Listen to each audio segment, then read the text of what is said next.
Hello there, Sir from 17 once again, introducing you to my beginner's guide to Master Ninja on Ninja Gaiden Sigma. This is the second part to Chapter 7, Monastery, and we've just defeated the Ryu clone.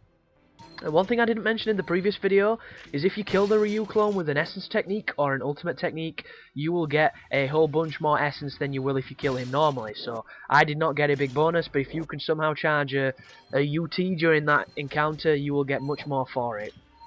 One technique to do this is to run away up the stairs and then jump to the section where you have to do the wall run or the flying fucking bird stupid thing that it's called in the game.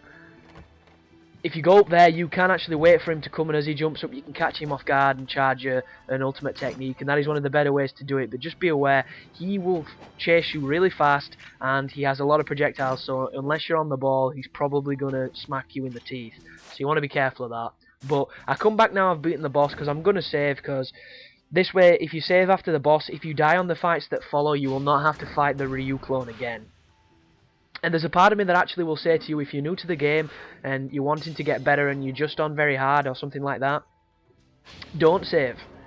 Die, fight him again. Fight him a whole bunch of times, because on very hard and Master Ninja, sorry, you're going to fight 4 or 5 of the Ryu clones depending on which ones you want to avoid.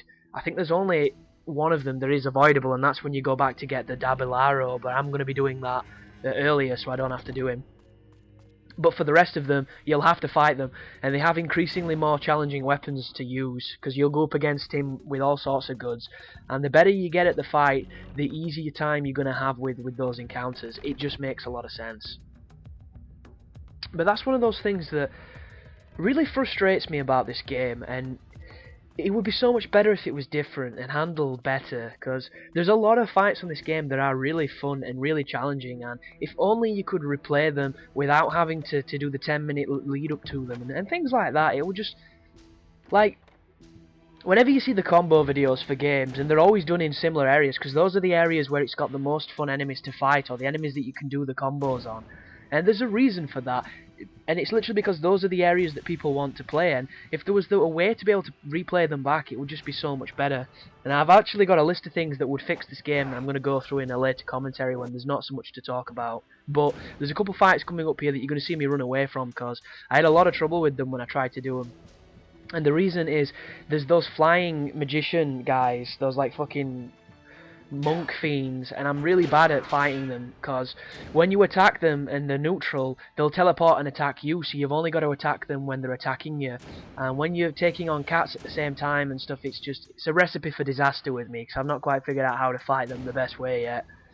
But there's plenty of them in mission mode, so I assume I will learn them eventually. But as soon as you move into this cracked wall, once you've blown it up with the shuriken, you're going to get attacked before you enter the door. So what I do is, I drop a smoke bomb, and then I go through the door. I completely skip that fight. If you're going for karma, or you just want to do all the fights, feel free. It's a pretty small encounter, there's a bunch of enemies, and on very hard I got my ass kicked there, so I completely fucking skipped it on Master Ninja. I was not interested whatsoever. Little tidbit as well, on the original Ninja Gaiden, there was a railing on this which made it a lot harder to jump onto. I've actually gone back and played the original for the Xbox, and after I beat this on Master Ninja, and I've got to say that that game is a lot different to this one with the stuff that's in it. I mean, people have bitched about how Sigma removed some of the puzzle sections and made it a less complete game, but some of those fucking puzzles, man, are so dog shit, it's unbelievable. It's like, go and find the pink nipple. Once you've got the pink nipple, you've got to find the half-eaten moustache. It's just like, what the fuck am I even doing here? It is so dumb. Do not think you're missing out, guys. The fucking puzzles on that game are garbage. Really bad. Some of the level design as well, it makes you do some fucking stupid stuff. This is so much better for the streamlined nature of it. And there's a lot less Muramasa statues as well for some reason. There's like 3 of them in the entire game, so you're running around with full essence and no upgraded weapons because you just can't find a shop. It's such a strange idea of game balance. As soon as you get the book, anyhow, there's going to be a big fight in this room against those imps I don't like. Those, not imps, sorry, the big monk fiends. You're also going to have a red ninja and cats. So it's a bit of a mixture of enemies, and if there wasn't that guy, these fucking flying dudes, I would take this fight on without Nimpo and I'd probably have a pretty good time, because The cats and the ninjas, when they're not, you know, 3 deep, are really fun to fight because they're challenging and they keep you on your toes. But when you've got those douchebags flying around as well that I don't like at all, it just turns into a clusterfuck. So my general technique on this is to use the Luna's ultimate technique. It's so damaging and it hits so many enemies at the same time, it just seems to make sense for this encounter. You can use your smoke bombs if you want to try and get a quick charge in, but I'm not too good with the smoke bombs if I'm honest, and learning them is proving to be more of a test of patience than anything else, because sometimes they just don't work for me and there's something I'm obviously doing wrong. But a good way of getting the guys out of the sky, those monks, is the jump and triangle. If you do that, you will do the heavy attack that knocks them down. If they dodge it, they'll immediately attack you, so make sure you guard. And if you roll at the time your guard is broken when you hear the big clang, you'll actually do a roll cancel, which stops you from taking any block damage, which is something I didn't know about until I was playing mission mode the other day. And all this means is, the harder difficulties on Ninja Gaiden, what happens with the enemy's attacks is you can't block as many as you could before. A lot of them will break your guard, a lot of them will stun you when they break your guard. And the counter to this is if you can time the dodge after you've blocked, on the instant that your guard goes, you will cancel out the frames of you being stunned, you will not take any damage, and you will evade. And it is a technique that is key to getting better at this game. And if you want to be one of those people on YouTube that does, you know, the no damage runs, or the karma runs, or just those ridiculous runs where they look fantastically skillful and they don't get hit that often, you're going to have to learn how to do that. Because only on normal will you be able to pretty much block everything other than the throws. There's only a few attacks on normal difficulty that will break your guard, and those are generally done by bosses. Everything else you can block. On hard you can block a lot, but not quite as much. As soon as you hit very hard, that's when block turns into more of, you know, just something you have to do to not take residual damage more than anything else. So just bear that in mind when you're playing. And I thought for a second there that I'd left a loading screen in, but I didn't. There was just one of those red screens, so I could trim that out, but it doesn't take away too much time, and I'm just lazy at this moment in time. I need to get this done because there's a bunch of stuff coming out in February, and if I don't finish this off, then, you know, I'm behind schedule. Especially now that I'm back at university, which is going to take all my time up. But I'm not going to complain. I'm going to stay as cheerful as I can as we buy some goods from Muramasa, because I'm overflowing on essence. But always try and make sure you've got a healthy dose of smoke bombs. They're a little bit pricey if you don't know how to use them, but they're absolutely invulnerable if you figure them out. They're really, really useful. Even if it's just to evade, to get to a safer place and let the enemies come to you.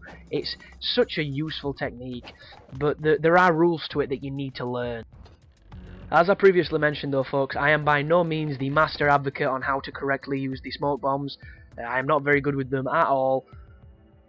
It's just a fact.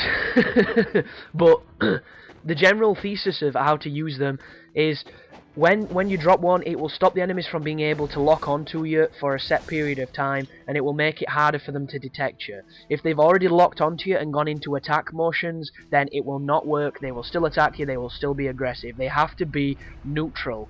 That is the only way they work. And the best way to utilise them correctly is as soon as you start a fight, when everybody's kind of, you know, eyeing you down in the old Western standpoint, drop a smoke bomb, jump to a section, do an on-landing and start charging an ultimate technique. That seems to be the best way to do them. If you ever need to use a save point or open a chest or pick something up or interact, if you drop a smoke bomb, it takes you out of the lock-on combat mode and it enables you to examine things again. They are pretty much the better ways to control it. Aside from that, excuse me, you'd have to go to, you know, some places where there are Ninja Gaiden masters willing to drop some knowledge on you. But this is a lovely bullshit area that I've never enjoyed, the Corridor of Doom. And what this is a Crash Bandicoot-esque run towards the camera while being chased by a giant fucking Indiana Jones boulder and dodge the spike pits to get to the end.